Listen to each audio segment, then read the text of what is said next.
Everyone, Steve Adubato. We kick off the program with an important, compelling conversation about spinal cord research and rehabilitation with Dr. Steven Kirshblum, Chief Medical Officer at Kessler Foundation. Good to see you again, Doctor. Thanks for joining us.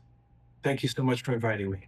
So I've over the years, I've done a fair amount of research, in leadership, coaching with researchers and scientists at Kessler Foundation who do important work. But it's very difficult sometimes to communicate to folks who have not um, gone to the same schools at the same level and done that kind of research and are not scientists. What, in layperson's language, doctor, is the spinal cord research and rehabilitation that you're involved in that is so important? Let me also disclose that you are, in fact, Christopher Reeve's doctor, physician, and were featured in the documentary on CNN about the great Christopher Reeve. Please, doctor.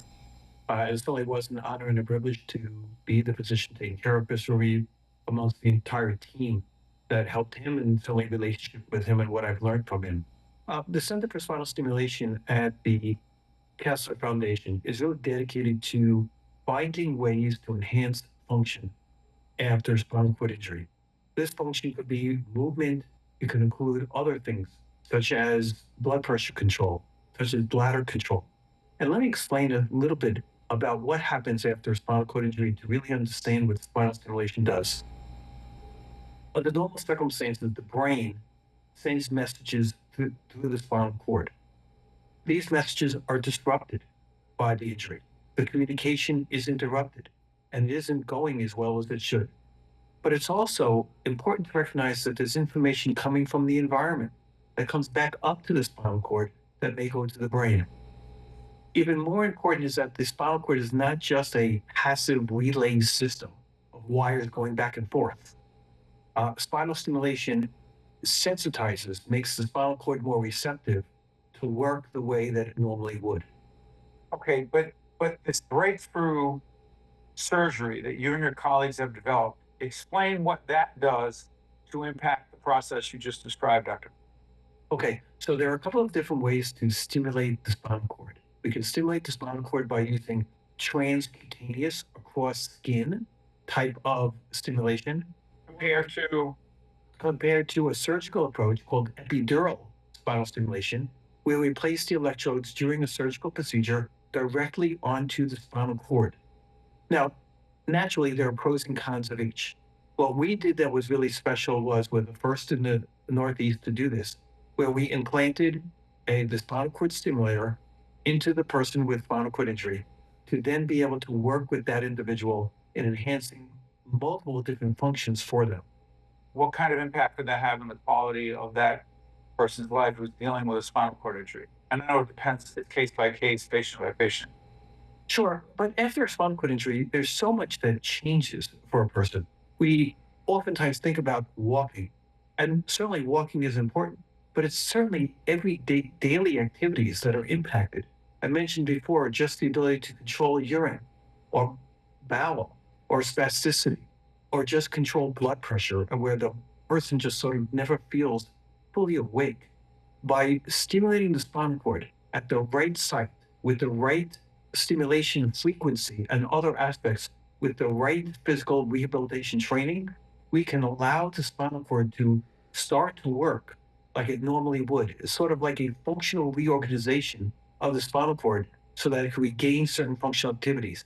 And this can lead to significant changes for a person's quality of life. My understanding, and again, working with a fair number of your researchers and scientists, I often think I understand the research process, but I realize I don't, meaning it's much more complex. This research that was done to develop this surgery, how complex, meaning how many patients over how much time, and what had to be proven before you actually started to move forward with the surgery? So it certainly takes a lot of time. So we're not the first in the world to do this. We collaborate with people who have been doing this for a while. We work together. We've been collaborators for over a decade. And we've been learning together how to perform this and bring it to New Jersey and then be able to perform it.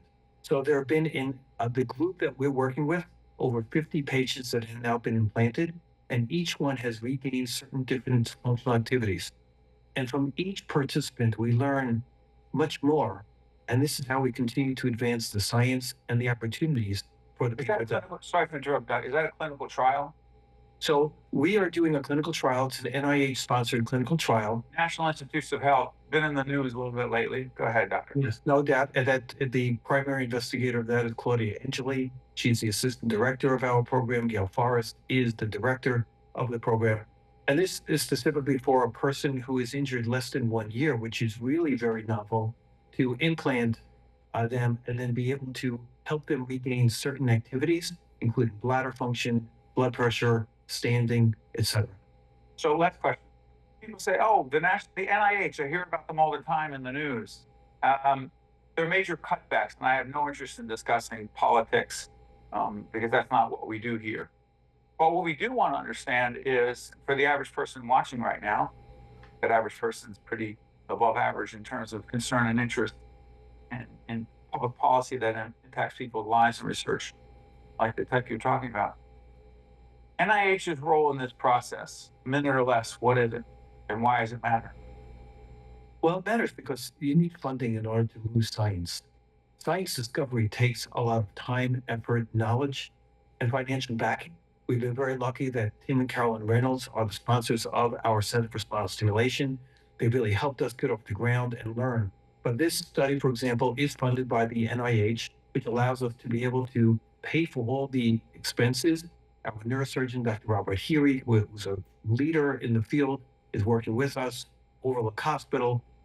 These things cost money, and investment will be there will be a great return on investment if we continue to discover these things, and not only and hopefully that we not only help people with spinal cord injury, but be able to look beyond for people with other neurologic disorders once we fully understand the mechanism of how these things work.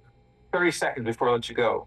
Christopher Reeve and Dana Reeve were and continue to be so important because Well, they really moved everybody. He was a relentless optimist. He wanted to push boundaries. And what was really important is he made people think that what the potential could be. Sometimes you think about that you have to have wild dreams if you want to exceed your wildest dreams. And what he did is he pushed everyone to think greater than they currently did. Everyone thought the spinal cord couldn't repair itself. And now we know that there are ways to really modulate the spinal cord to perhaps bring function back to people with injuries.